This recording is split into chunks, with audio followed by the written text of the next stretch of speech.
Gimana, masih semangat? Masih.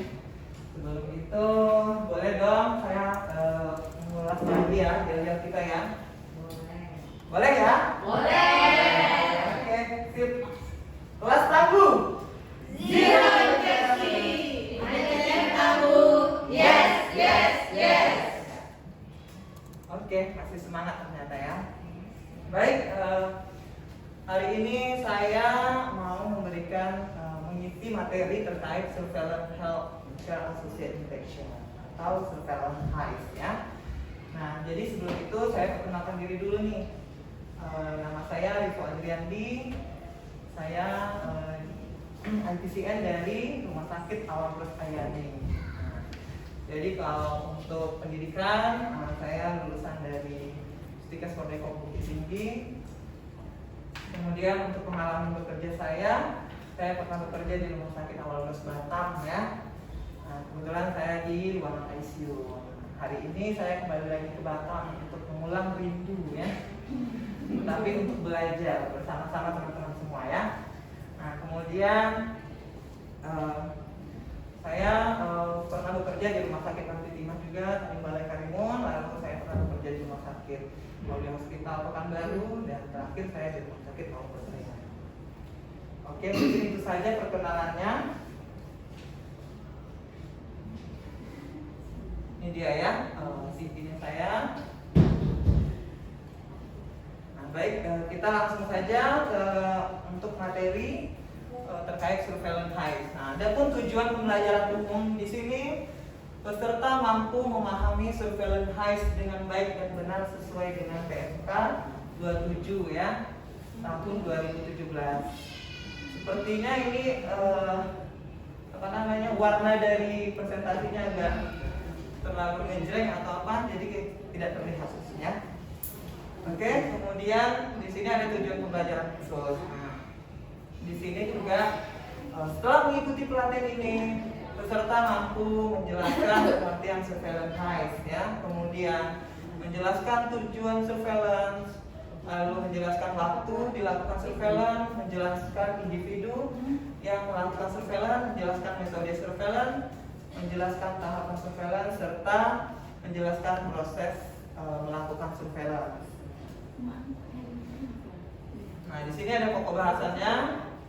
Yang pertama ada pengertian surveillance HIVE, kemudian tujuan surveillance, waktu dilakukan surveillance, lalu individu yang melakukan surveillance, kemudian ada metode surveillance, tahapan surveillance, dan proses melakukan surveillance.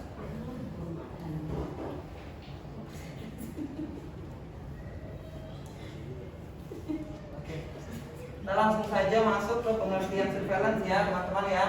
Nah, di sini surveillance adalah pengumpulan data kesehatan yang penting secara terus-menerus ya, sistematis, analisis dan interpretasi, dan didiseminasikan kepada pihak-pihak yang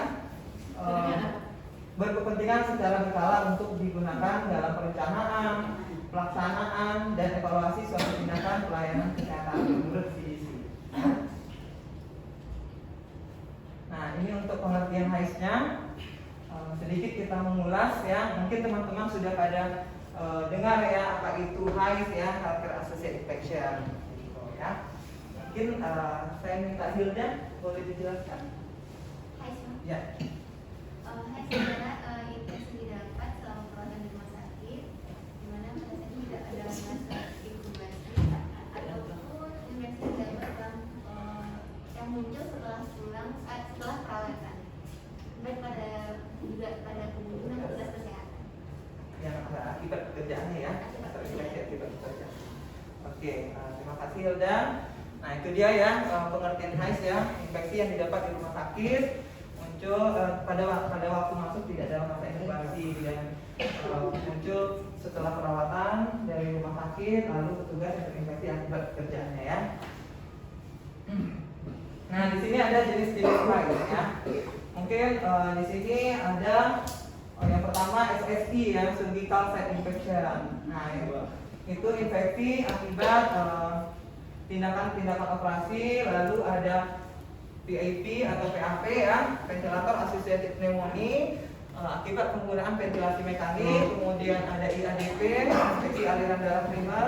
Nah, infeksi aliran darah primer ini terbagi menjadi dua, yaitu ada klapsi dan klapsi, ya. Kemudian ada KUTI, ya, kateter urinary associated urinary tractus infection, ya.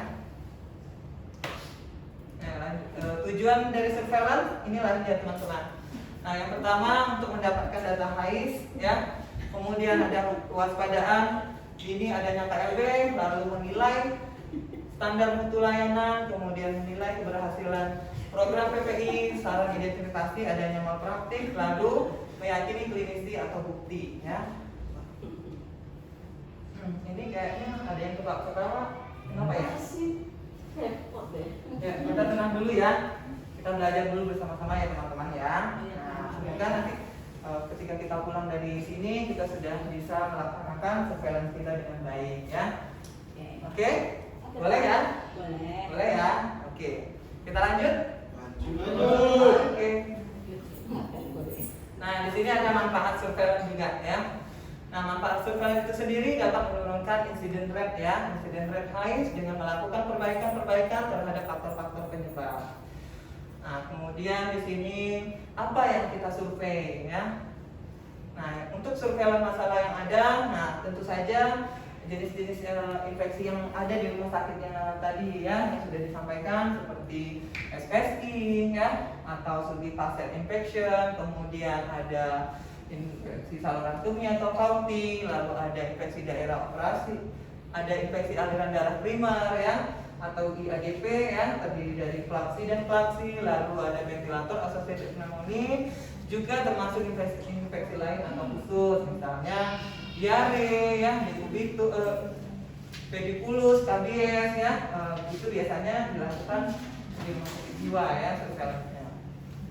Nah, kemudian di sini siapa yang melakukan surveillance HAIS? Nah, tentu saja infection prevention control nurse atau infection preventionist. Nah, kemudian IP yang memiliki kompetensi pengalaman mendapat pelatihan bukan IPCL ya. Nah, kapan dilakukan surveillance? Yang pertama, perencanaan setiap tahun oleh Komite PPI ya. Kemudian pengumpulan data setiap hari oleh IPCN atau IP, lalu analisa data setiap bulan oleh IPCN atau IP bersama Komite PPI, kemudian data yang sudah kita dapatkan kita interpretasikan setiap bulan bersama komite, kemudian didiseminasikan hasil surveillance setiap bulan oleh ketua komite kepada pihak-pihak yang berkepentingan seperti direktur ya, kemudian ada dokter, kemudian ruangan yang bersangkutan, kemudian ada di bagian mutu juga.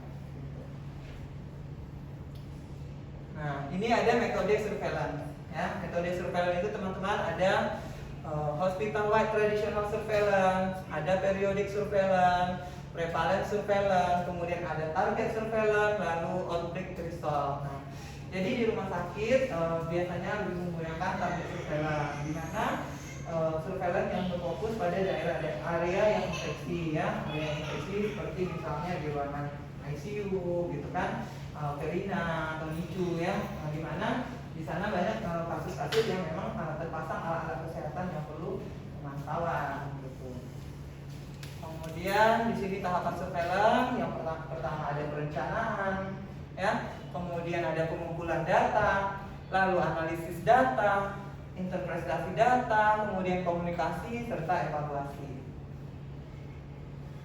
Nah, di sini ada perencanaan, di mana kita melakukan kaji populasi, kemudian identifikasi masalahnya, ya, tetapkan rencana surveillance yang terdiri dari klapsi, kemudian ada KUTI, PAP, lalu ada IDO ya sesuai dengan jenis operasi. Kemudian kita buat definisi operasional menurut standar Kemenkes atau WHO yang valid, konsisten dan akurat. Nah, di sini untuk pengumpulan data di sini bisa melakukan manual ataupun elektronik. Nah, untuk data-datanya yang terdiri dari data demografi ya, data medical record, faktor risiko pasien, data pemakaian peralatan dan tindakan, lalu pemakaian antibiotika ya, kemudian ada pemeriksaan penunjang, hasil kultur, komplikasi haid ya, jenis operasinya gitu. Kemudian, nah untuk pengumpulan data yang baik yaitu adalah pengumpulan data yang aktif. Nah, yang dilakukan oleh RPCM ya, yang terlatih dan kompeten, kemudian pengamatan langsung ke ruangan perawatan, kemudian secara prospektif. Nah, kalau dia pasif dia bukan RPCM ya. Kemudian bukan IP yang terlatih juga gitu, dicatat dan ditemukan karena lebih fokus ke perawat pasien ya. Nah, ini ada pengumpulan data juga. Untuk data ada numerator, ada denumerator. Kalau numerator kasus-kasus baru infeksi seperti infeksi saluran kemih ya, yang HIVE tadi lah yang ada 4 itu. Kemudian untuk denominator jumlah selama hari pemakaian alat ya, seperti pemakaian kateter urin, kemudian pasien-pasien terpasang vena sentral ya, kemudian jumlah kasus operasi. Nah, di sini contoh ya, calculating incident density rate for operasi ya. Jadi di sini juga ada hari rawatannya, total pasien, hari rawatan ya. Kemudian ada kejadian infeksinya 2, kemudian nanti untuk perhitungannya nih. Jadi untuk perhitungannya teman-teman, kasus infeksi yang kita dapatkan dalam 1 bulan selama hari rawatan pasien itu. Nah, kasus infeksinya misalnya tadi 2 ya, kemudian kita bagi selama hari rawatan. Lalu kalau dia terpasang alat kesehatan seperti kateter urin maka dikali dengan 1000 ya. Kalau dia prosedur tindakan operasi maka dikali 100. Nah, ini dia ya.